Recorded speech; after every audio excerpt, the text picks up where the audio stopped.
Hello students, agriculture bio के second chapter में अपना टॉपिक चल रहा था आनुवंशिक अभियांत्रिकी के साधन, जिसमें अपन ने 3 साधन पढ़ लिए थे। पहला कौन सा पढ़ा था? प्रतिबंधित एंजाइम, दूसरा वाहक और तीसरा डीएनए लाइगेज एंजाइम। तो पिछले वीडियो में डीएनए लाइगेज एंजाइम वाला टॉपिक अपना चल रहा था, जिसमें थोड़ा बहुत अपना बाकी रह गया था। नोट्स आपके पास इसके पहुंच गए हैं, थोड़ा सा एक बार रिवीजन कर लेते हैं अपन। तीसरा साधन आनुवंशिक अभियांत्रिकी का तीसरा साधन DNA ligase enzyme. DNA ligase enzyme क्या होता है? सबसे पहले तो बात करते हैं इसकी खोज की। किसने खोज की थी? खोज की बात करते हैं तो एक वैज्ञानिक का नाम आता है गेलट। गेलट नाम के वैज्ञानिक ने इसकी खोज की थी 1967 में। 1967 के अंदर गेलट नाम के वैज्ञानिक ने इस एंजाइम की खोज की थी।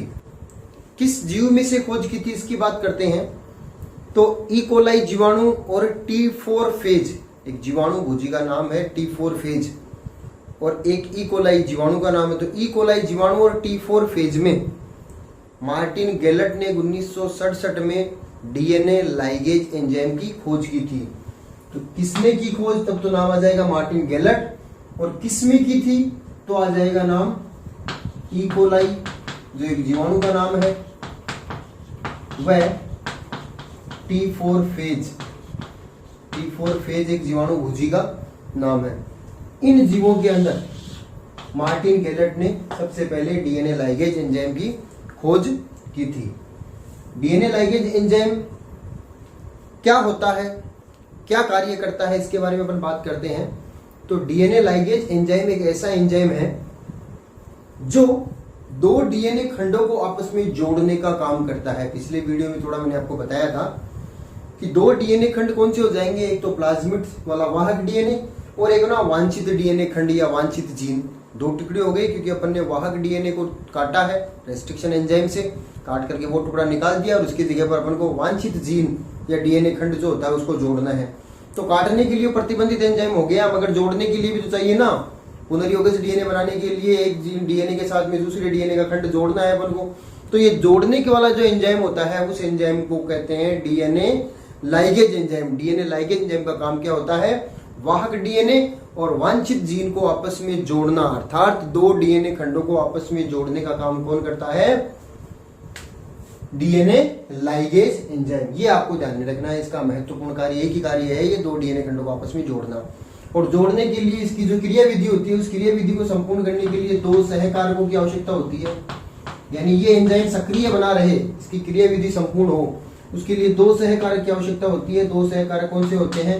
एक तो NAD+ nicotinamide adenine dinucleotide, full form ध्यान नहीं रखनी आपको, NAD+। और दूसरा जो है वो है ATP और NAD+, 2 सहकारक होते हैं। इनकी आवश्यकता कब होती है? जब ये डीएनए लाइगेज एंजाइम काम करता है, तब ये 2 चीजें और इसको चाहिए। और काम क्या कर देता है? ये वाहक डीएनए और वांछित जीन को आपस में जोड़ देता है। उसके लिए छोटा सा चित्र भी दिया हुआ है जो आपको नोट्स में मैंने भेज दिया था। जैसे ये काटा हुआ वाहक डीएनए है, पहले ऐसा था, अपने काट करके इसका टुकड़ा अलग कर दिया, और ये कटा हुआ वाहक डीएनए है। और ये क्या है? अपना वांछित डीएनए का खंड है जिसको इसमें जोड़ना है। ठीक है, अब दोनों को अपन लाइगेज एंजाइम की उपस्थिति में रखेंगे तो ये लाइगेज एंजाइम क्या कर देगा? इस वाले टुकड़े को इसके साथ में जोड़ देगा। ये क्या है? ये वाहक डीएनए है प्लाज्मिड वाला, और ये क्या है? ये वांछित जीन है। लाइगेज एंजाइम की उपस्थिति में क्या हो जाएगा? ये वांछित जीन जो होता है इस वाहक डीएनए के साथ में जुड़ करके क्या बना देगा? पुनर्योगज डीएनए बना देगा। ये कहलाएगा अब पुनर्योगज डीएनए। इस प्रकार से पुनर्योगज डीएनए बन जाएगा। तो ये इसका एक चित्र हो गया है और ये कार्य हो गया। छोटा सा टॉपिक है ये अपना। तो ये अपने आनुवंशिक अभियांत्रिकी के साधन पूरे होते हैं। 3 साधन पढ़ लिए अपने, प्रतिबंधित एंजाइम, वाहक और तीसरा डीएनए लाइगेज एंजाइम। अब उसके बाद में अगला टॉपिक अपने स्टार्ट करते हैं आज, आनुवंशिक अभियांत्रिकी के चरण। आनुवंशिक अभियांत्रिकी क्या होती है ये पढ़ लिया। आनुवंशिक अभियांत्रिकी में कौन कौन से साधन अपन को चाहिए वो पढ़ लिया। अब आनुवंशिक अभियांत्रिकी की पूरी क्रियाविधि कैसे होती है, यानी किन किन चरणों में होती है, शुरू में क्या काम किया जाता है और अंत तक अपन क्या काम करते हैं। तो टॉपिक का नाम रहेगा अपना आनुवंशिक अभियांत्रिकी के साधन। आनुवंशिक अभियांत्रिकी के चरण। आनुवंशिक अभियांत्रिकी के चरण। साधन तो पढ़ ही लिया अपन ने, अब चरण यानी काम कैसे किया जाता है, किन चरणों में किया जाता है। तो आनुवंशिक अभियांत्रिकी की पूरी क्रियाविधि को 4 चरणों में विभाजित किया जाता है। ये चरण कौन कौन से होते हैं। पहला चरण जो है उसका नाम है वांछित जीन को प्राप्त करना। वांछित जीन को प्राप्त करना। नंबर दूसरे चरण का नाम है उचित वाहक की तैयारी। उचित वाहक की तैयारी। तीसरा चरण जो है उसका नाम है संयोजन। और चौथा चरण जो है उसका नाम है स्थानांतरण व गुणन। ये 4 चरण है। इन चारों चरणों को अपन को विस्तार पूर्वक पढ़ना है। 4 चरण कौन से हो गए। सबसे पहला चरण है वांछित जीन को प्राप्त करना। दूसरा चरण जो हो जाएगा उचित वाहक की तैयारी करना। तीसरा चरण हो जाएगा संयोजन और चौथा चरण हो जाएगा स्थानांतरण व गुणन। ये चारों चरण आपको आसानी से समझ में आ जाएंगे। सिर्फ क्या पता होना चाहिए आपको, जो अब तक मैंने पढ़ाया है वो चीजें आपको अगर समझ में आ गई है तो ये चारों चरण का वर्णन आप आसानी से कर सकते हो। कैसे कर सकते हो कि जैसे कोई एक मशीन है, उस मशीन को कैसे ठीक करना है आपको, अगर उसको आपने ऐसे प्रैक्टिकली समझ लिया है, उस चीज को आपने देख लिया है अच्छी तरीके से, या ऐसे समझ लिया है कि इसको सबसे पहले अपन को बाहर वाला ये पोर्शन खोलना पड़ेगा, फिर अंदर से इसमें से ये स्क्रू निकालने पड़ेंगे, फिर अंदर से ये करना पड़ेगा और इसको पार्ट्स को यहाँ पर चेंज करना पड़ेगा और फिर वापस इसको ऐसे बंद करना पड़ेगा।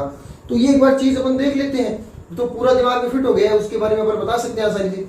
वही चीज मैं अभी तक आपको आनुवंशिक अभियांत्रिकी या पुनर्योगिक डीएनए तकनीक के बारे में एक पिक्चर के रूप में बताता जा रहा हूँ कि कैसे ये काम किया जाता है। इसमें होता क्या है, 2 जीव है, यानी 2 जीवों की 2 कोशिकाएं हैं, दोनों कोशिकाओं के केंद्रक में डीएनए है। अपन को करना क्या है, दोनों कोशिकाओं के केंद्रक से डीएनए को बाहर निकालना है। अब एक कोशिका का तो कौन सा डीएनए निकालते हैं, वाहक डीएनए यानी प्लाज्मिड डीएनए जो गोलाकार होता है द्विरज्जुकीय। तो एक कोशिका का तो वाहक डीएनए निकाल लिया, दूसरी कोशिका के केंद्रक में पाया जाने वाला मुख्य डीएनए निकाल लिया।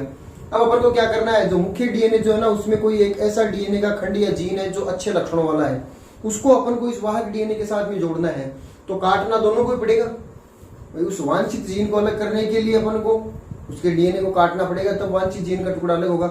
इधर वाहक डीएनए में जोड़ना है तो इसमें भी अपन को काट करके जगह बनानी पड़ेगी, यानी काट करके इसका टुकड़ा निकालेंगे और वो कटा हुआ टुकड़ा इसमें जोड़ेंगे।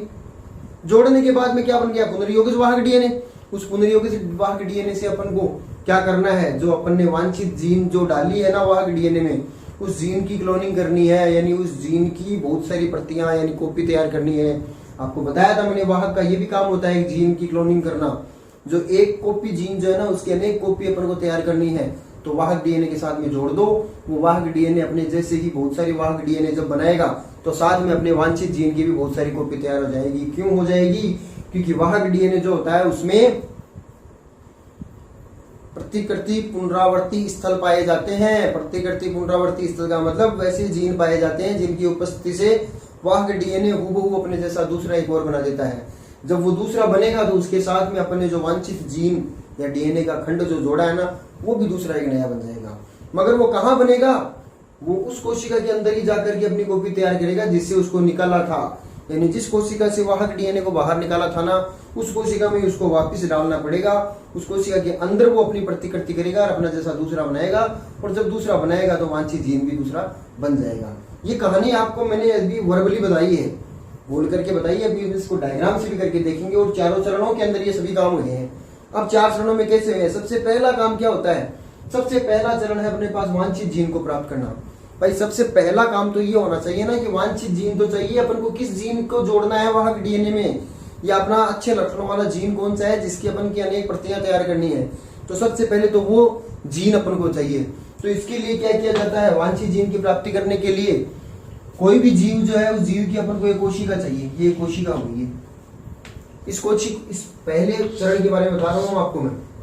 कोई भी जीव जो है उसके शरीर की एक कोशिका मिल गई अपन को। कोशिका के अंदर केंद्रक है, केंद्रक के अंदर डीएनए, ये डीएनए इसका। तो इसके लिए क्या करना पड़ेगा अपन को, इस डीएनए को, संपूर्ण डीएनए को बाहर निकालना पड़ेगा। ये संपूर्ण डीएनए में से एक छोटा सा खंड वांछित जीन है। तो सबसे पहले इस कोशिका की भित्ति को अपघटित करना पड़ेगा, यानी कोशिका को तोड़ना पड़ेगा, तभी तो अपन केंद्रक में जाएंगे। और केंद्रक में जाएंगे तो इसके बाद में इसका डीएनए जो होता है इसको बाहर निकाल लेते हैं। ये पूरा डीएनए धागे रूपी संरचना में ऐसे बना लो, तो ऐसे डीएनए को आप ऐसे भी बना सकते हैं, मगर ये रेखीय क्रम में नहीं होता, आपस के अंदर से लिपटा रहता है। तो अपन इसको ऐसे बना लिया कि ये डीएनए जो होता है बाहर निकाल लिया है। यानी इस कोशिका में पाए जाने वाला, कोशिका के केंद्रक में पाए जाने वाला जो डीएनए है ना, ये अपन ने बाहर निकाल लिया है। अब क्या करना है, काटना है इसको। काटेंगे तभी कोई टुकड़ा निकलेगा। यानी इसके अंदर से, ये मैंने एक पिंक कलर का बना रहा हूँ, ये वाला डीएनए का जो भाग है ना, ये वांछित जीन है। अब इस वांछित जीन को अलग करने के लिए अपन को क्या करना पड़ेगा, प्रतिबंधित एंडोन्यूक्लियस एंजाइम से इसको काटना पड़ेगा। इस डीएनए को प्रतिबंधित एंडोन्यूक्लियस एंजाइम से पाचित करेंगे, काटेंगे, तो इस संपूर्ण डीएनए के जहां जहां पर अभियान स्थल है उस प्रतिबंधित एंजाइम के, वहां से कट लगा देगा। तो इसके बहुत सारे अनेक छोटे छोटे खंड तैयार हो जाएंगे। यानी पूरा डीएनए एक साथ जो था ना, उसके टुकड़े हुए हैं। और इस टुकड़े में से एक टुकड़ा ऐसा भी है जो इसके अंदर पहले था, अब ये टुकड़े में अलग हो गया है। ये अपना वांछित जीन, इसको बोलेंगे अपना वांछित जीन। इस प्रकार से सभी टुकड़ों में से वांछित जीन वाला जो टुकड़ा है ना, वांछित जीन क्या है, डीएनए का टुकड़ा ही तो है, डीएनए का खंड है। तो ये वांछित जीन जो होते हैं वो अपन ने अलग कर लिया है। पहला चरण समझ में आया। इन सभी चरणों के चित्र जो छोटे छोटे एक साथ मिला करके पूरी की पूरी आनुवंशिक अभियांत्रिकी का चित्र एक ही बनाएंगे अपन लास्ट में। अभी एक एक चरण की चित्र बता रहा हूं आपको मैंने, कि वांछित जीन को अपन ने इस प्रकार से बाहर निकाल करके प्राप्त कर लिया है। अब देखो दूसरा चरण। दूसरा चरण जो है वो है उचित वाहक की तैयारी। अब वाहक की तैयारी का मतलब, जैसे अपन ने वांछित जीन को किसी कोशिका से बाहर निकाला है, डीएनए को बाहर निकाल करके वांछित जीन को अलग किया है, वैसे ही अपन को क्या करना पड़ेगा, वाहक डीएनए को भी निकालना पड़ेगा। क्योंकि इस वांछित जीन को जोड़ना किससे है, वाहक डीएनए से जोड़ना है।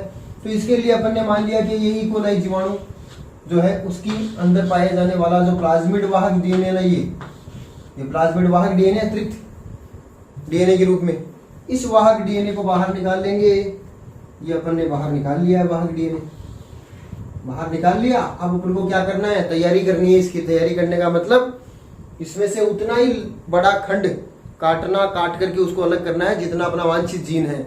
यानी यहाँ पर वांछित जीन को जोड़ना है तो पहले इसमें काटना तो पड़ेगा ना, इसको काट करके इसकी जगह बनानी पड़ेगी। इसके अंदर जगह बनाने के लिए अपन को काटना पड़ेगा।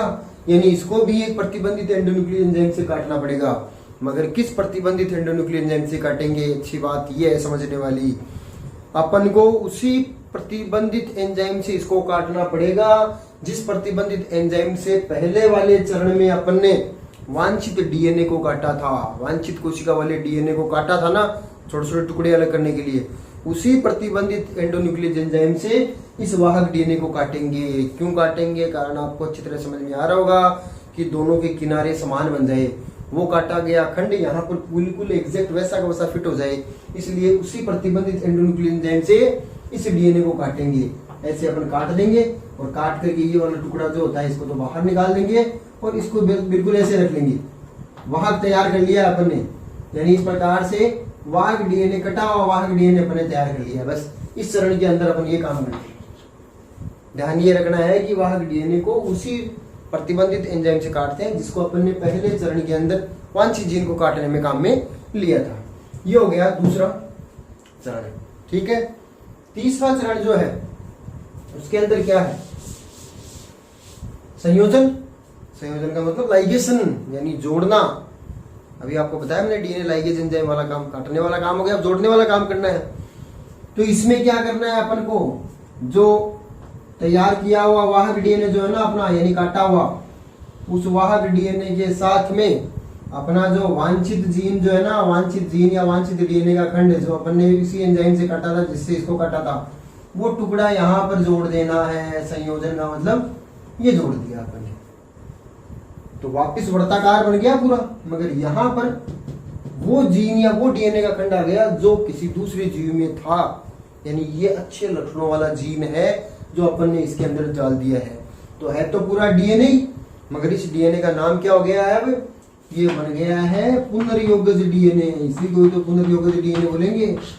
एक जीव के डीएनए के साथ में किसी दूसरे जीव के डीएनए का खंड जब जोड़ दिया जाता है तो निर्मित डीएनए पुनर्योगज डीएनए कहलाता है। बिल्कुल, एक जीव का डीएनए था, ई कोलाई जीवाणु का था, उसके साथ में अपन ने किसी अन्य जीव के डीएनए का टुकड़ा जोड़ दिया तो बन गया पुनर्योगज डीएनए। ये पुनर्योगज, क्योंकि ये वाहक डीएनए है इसलिए पुनर्योगज वाहक डीएनए बोल सकते हैं इसको अपन। अब अपन को क्या करना है, ये वाला जीन जो है ना, ये अपने पास एक ही तो है, एक तो पहले भी था, तो इसमें जोड़ने का क्या मतलब हुआ? ये तो सीधा ही अपन किसी जीव के अंदर डाल सकते थे, ये तो अपन सीधा ही किसी जीव में डाल दिया तो उस जीव के अंदर ये जीन काम करके लक्षणों को प्रकट कर देगा। इसमें क्यों डाला है वाहक में? अपन को पहले इस जीन की बहुत सारी कॉपी तैयार करनी है, क्योंकि अपन को एक जीन नहीं अनेक जीन चाहिए। ऐसे अपने पास एक ही जीन था, अनेक जीन चाहिए। जैसे अपने पास कोई एक पेज है नोट्स का, अपन को बहुत सारे चाहिए तो अपन फोटोकॉपी मशीन में डाल देते हैं, वैसे यहाँ पर इसकी अनेक प्रति तैयार करनी है अपन को। तब ये वाहक जो होता है इसमें ये भी खास बात होती है, जीन की क्लोनिंग कर सकता है, किसी भी जीन की बहुत सारी कॉपी तैयार कर सकता है। तो अब अपन क्या करते हैं, इस वाहक डीएनए की बहुत सारी प्रतियां तैयार करते हैं। जैसा वाहक डीएनए वैसे ही और बनाने का गुण इसमें पाया जाता है। मैंने आपको बताया था कि वाहक में ये खास बात होती है कि अपने जैसे ही स्वयं की जैसी प्रति और बना सकता है, क्योंकि इसमें क्या पाए जाते हैं, प्रतिकृति उत्पत्ति स्थल या प्रतिकृति पुनरावर्ती स्थल, जिसको अपन ORI कहते हैं, ये जीन पाए जाते हैं। और इस जीन के कारण ये जैसा है वैसा का वैसा एक और दूसरा बन जाता है स्वतः ही। इसीलिए तो बोलते हैं अपन स्व प्रतिकृति। स्व प्रतिकृति मतलब अपने जैसा दूसरा और बना सकता है। मगर ये दूसरा जब कहां पर बनाएगा, यानी अपने स्व प्रतिकृति कहां पर करेगा? बाहर तो कर नहीं सकता, अपने बाहर निकाल करके ये काम किया है जीवाणु कोशिका में जिसमें पाया जाता, बाहर नहीं कर सकता। ये अपनी प्रतिकृति कहां पर तैयार करेगा? उसी कोशिका में जिससे इसको बाहर निकाला था, यानी उस जीवाणु कोशिका के अंदर ही ये जाएगा। यानी वो जीवाणु कोशिका इसके लिए परपोषी कोशिका हो गई है और उसी कोशिका में जाकर के ये अपनी प्रति तैयार करेगा, यानी अपनी कॉपी तैयार करेगा। तो अब अगला काम क्या हो जाएगा, इस पुनर्योगज वाहक डीएनए को वापस इसकी परपोषी कोशिका में स्थानांतरित करना है, उसको वापस स्थानांतरित करना है। और स्थानांतरण करने के बाद में क्या होगा, वाहक डीएनए अपनी जैसे ये और दूसरी कॉपी बनाएगा। उसके बाद में क्या होगा, जीवाणु कोशिका जनन करेगी, एक जीवाणु कोशिका से दूसरी जीवाणु कोशिका बनेगी। दोनों के अंदर वाहक डीएनए आ गया है, दोनों के अंदर फिर दूसरा एक कॉपी तैयार होगी। ऐसे लगातार जितनी जीवाणु कोशिकाएं बनेंगी ना, उन सब जीवाणु कोशिकाओं में कम से कम एक एक जीन अपना रहेगा। तो ऐसे जीवाणुओं में जनन की क्रिया भी बहुत तीव्र होती है, बहुत तीव्र गति से जीवाणुओं में जनन होता है। तो जितनी ज्यादा जीवाणु कोशिकाएं उतने ही अपने वांछित जीन की कॉपी तैयार होती जा रही है। इस प्रक्रिया को बोलते हैं अपन गुणन, यानी गुणन करना यानी बढ़ाना। तो पहले किया स्थानांतरण, किसमें किया, पुनर्योगज वाहक डीएनए का परपोषी कोशिका में स्थानांतरण कर दिया। स्थानांतरण करने के बाद में क्या हुआ, प्रतियां तैयार हुई तो जीवाणु की जनन कोशिकाओं में वृद्धि हुई, जीवाणु के द्वारा जनन हुआ, कुछ नई कोशिकाएं संतति कोशिकाएं बनी है और प्रत्येक संतति कोशिका के अंदर अपना वांछित जीन जो है उसकी कॉपियां तैयार हो रही है। इस क्रिया को अपन गुणन कहते हैं। तो गुणन और स्थानांतरण दोनों एक साथ हो रहे हैं। तो चौथा चरण जो है अपना वह है स्थानांतरण व गुणन। इसके अंदर क्या होगा, इसके अंदर जो अपना ये वाला जो अभी बनाया था अपन, ये पुनर्योगज वाहक डीएनए, इस पुनर्योगज वाहक डीएनए को किसमें स्थानांतरित करना है, उसी कोशिका में जिसमें से इसको पहले निकाला था। यानी ये जीवाणु कोशिका थी उपयुक्त वाहक की तैयारी के अंदर, उचित वाहक की तैयारी में, उसके अंदर से इसको बाहर निकाला था। तब ये जीन नहीं था, पहले तो ये पूरा एक ही था, मगर इसमें से इसका टुकड़ा काट करके बाहर निकाला और इसमें वांछित जीन जोड़ दिया। अब इसको वापिस इसके अंदर डाल देंगे, जहां से निकाला था वहीं पर ही वापिस डाल दिया। तो जिसमें डाल रहे हैं वो इसके लिए परपोषी कोशिका कहलाती है। यानी इस पुनर्योगज वाहक डीएनए को अपन को क्या करना है, इस जीवाणु कोशिका के अंदर जिससे बाहर निकाला था उसी में अंदर डाल देना, बस जहां पर था वहां पर डाल दिया। अब क्या होगा, ये जो वाहक डीएनए है ये अपनी प्रतिकृति तैयार करेगा, यानी अपने जैसा ही दूसरा वाहक डीएनए इसी कोशिका के अंदर एक और बना देगा, यानी इसमें ये 2 बन गए हैं, क्योंकि अपनी कॉपी तैयार करेगा ये। दूसरा जो बनेगा उसके अंदर भी अपना वांछित जीन जो है वो एक और बन जाएगा। ये तो स्थानांतरण हो गया। अब गुणन कैसे हो रहा है? देखो गुणन में तो जीन क्लोनिंग तो हो रही है, आप समझ रहे हो, 1 से 2 जीन बन गए हैं दोनों वाहक के साथ में। मगर अब ये जीवाणु कोशिका जनन भी करेगी, संतति कोशिका बनाएगी, तो इससे जब 2 संतति कोशिकाएं बनेगी तो दोनों संतति कोशिकाओं में ये जो 2 पुनर्योगज वाहक डीएनए बन गए ना, यानी जिसमें 2 वांछित जीन है, दोनों एक एक इसमें आ जाएंगे। ये तो मुख्य डीएनए, ये एक वाहक इसमें आ गया, एक वाहक इसमें आ गया, दोनों में अपना वांछित जीन चल ही रहा है, वांछित जीन दोनों के अंदर अपना चल रहा है, 2 कॉपी बन गई थी। अब जो काम इसमें हुआ था वो काम इनमें भी हो जाएगा, इससे एक और बन जाएगा, इससे एक और बन जाएगा, 4 बन गए हैं। फिर उसके बाद में जनन होगा तो चारों कोशिकाओं में सब में एक एक आ गया है। ऐसे लगातार ये काम चलता जाएगा और वांछित जीन जो है उनकी संख्या बढ़ती जाएगी। जितनी कोशिकाएं हैं उतने ही वांछित जीन है। अब इन वांछित जीन का आगे क्या भविष्य है?